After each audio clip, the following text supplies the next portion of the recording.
Assalamualaikum warahmatullahi wabarakatuh. Perkenalkan, nama saya Anggun Pratiwi dengan NPM akhir 018. Di sini saya akan mempresentasikan tentang strategi berpikir desain. Definisi berpikir desain. Strategi berpikir desain atau lebih dikenal dengan design thinking adalah pendekatan inovatif yang menawarkan metode sistematis untuk memecahkan masalah kompleks dengan cara yang kreatif dan iteratif. Pendekatan ini berfokus pada integrasi antara empati terhadap kebutuhan manusia, kreativitas untuk menghasilkan solusi baru, serta logika dalam memilih dan menerapkan solusi yang layak. Tahap-tahap berpikir desain. Yang pertama, berempati, yaitu memahami kebutuhan dan tantangan pengguna melalui observasi, wawancara, dan riset. Tujuannya adalah membangun empati untuk melihat masalah dari sudut pandang pengguna dan mengidentifikasi kebutuhan emosional serta fungsional. Yang kedua, ada menentukan masalah, yaitu menganalisis wawasan dari tahap sebelumnya untuk merumuskan masalah inti secara jelas dan fokus. Hasilnya adalah problem statement sebagai dasar pengembangan solusi. Yang ketiga ada menghasilkan ide, yaitu menghasilkan berbagai ide kreatif melalui brainstorming dan kolaborasi. Pendekatan ini mendorong eksplorasi solusi inovatif tanpa batasan atau penghakiman. Yang keempat yaitu membuat prototype, yaitu membuat model awal dari ide solusi untuk menguji konsep secara cepat. Prototype memungkinkan evaluasi awal dan umpan balik pengguna guna perbaikan. Yang kelima ada menguji, yaitu mengujikan prototipe kepada pengguna untuk mendapatkan umpan balik. Proses ini bersifat iteratif hingga solusi akhir benar-benar efektif dan sesuai kebutuhan pengguna. Tantangan dalam implementasi berpikir desain. Implementasi berpikir desain menghadapi tantangan utama dalam proyek digital yang kompleks, seperti teknologi yang terus berkembang dan kebutuhan pengguna yang berubah. Proses iteratif yang esensial memerlukan waktu dan sumber daya besar, yang sering sulit dipenuhi oleh organisasi kecil. Selain itu, tantangan komunikasi dan kolaborasi lintas disiplin juga dapat memperlambat inovasi. Definisi strategi berpikir desain. Strategi berpikir desain adalah penerapan terencana dan sistematis dari prinsip-prinsip berpikir desain untuk memecahkan masalah kompleks dengan mengintegrasikan kebutuhan pengguna, teknologi, dan tujuan bisnis. Berbeda dengan sekedar berpikir desain yang fokus pada ideasi dan inovasi.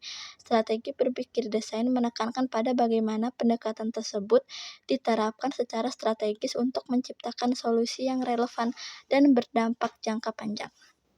Tahap-tahap strategi berpikir desain.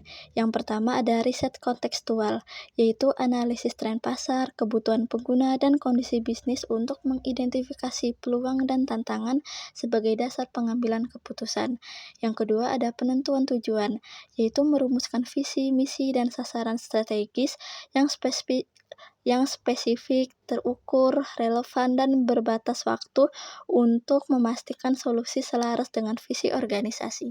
Yang ketiga, ada perancangan kerangka, yaitu membuat roadmap atau rencana implementasi yang melibatkan pemangku kepentingan untuk mencapai tujuan secara menyeluruh. Yang keempat ada eksperimen dan validasi, yaitu menguji strategi dalam skala kecil untuk mengidentifikasi kekuatan, kelemahan, dan memastikan solusi untuk memenuhi kebutuhan pengguna. Yang kelima ada iterasi dan eksekusi, yaitu melakukan implementasi bertahap dengan penyempurnaan berdasarkan evaluasi dan umpan balik untuk adaptasi terhadap perubahan kebutuhan. Manfaat strategi berpikir desain bagi organisasi, yaitu meningkatkan efisiensi operasional, menghadirkan inovasi produk, mendukung transformasi budaya kerja, mengembangkan keterampilan tim, memfokuskan pengukuran pada dampak kualitatif, dan memanfaatkan teknologi untuk solusi yang relevan serta kompetitif. Penerapan strategi berpikir desain dalam transformasi digital. Strategi berpikir desain diterapkan dengan memahami kebutuhan pengguna secara mendalam, mendefinisikan masalah spesifik yang muncul akibat perubahan digital, lalu mengembangkan ide-ide kreatif untuk solusinya. Prototipe solusi dibuat dan diuji secara iteratif agar dapat disesuaikan dengan dinamika teknologi dan kebutuhan pengguna.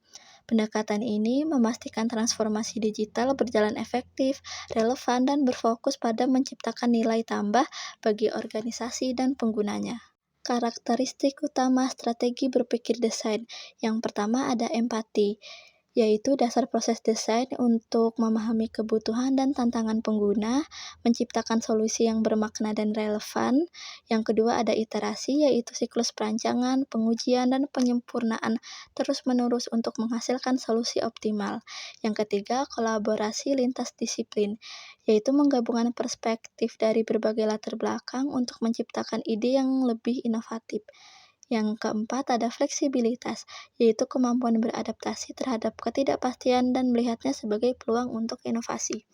Yang kelima, fokus pada pengguna, yaitu menekankan pada solusi berbasis masalah nyata, menciptakan dampak teknis, sosial, dan emosional yang signifikan.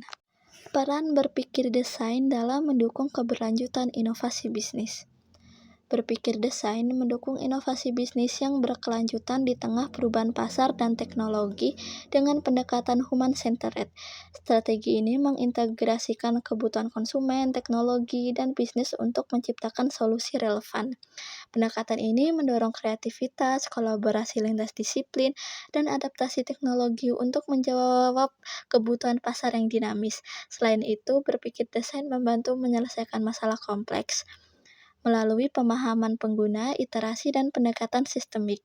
Dengan berpikir desain, perusahaan dapat mengadopsi strategi digital dan berinovasi secara fleksibel untuk tetap kompetitif di era perubahan. Kesimpulannya adalah berpikir desain menggabungkan empati, iterasi, dan kolaborasi lintas disiplin untuk menciptakan solusi inovatif dan relevan. Pemanfaatan teknologi seperti AI dan analitik mendukung efisiensi dan personalisasi. Pendekatan ini membantu bisnis tetap kompetitif dan berkelanjutan dengan merancang produk yang memenuhi kebutuhan pasar dan tujuan strategis. Sekian dari presentasi saya. Wassalamualaikum warahmatullahi wabarakatuh.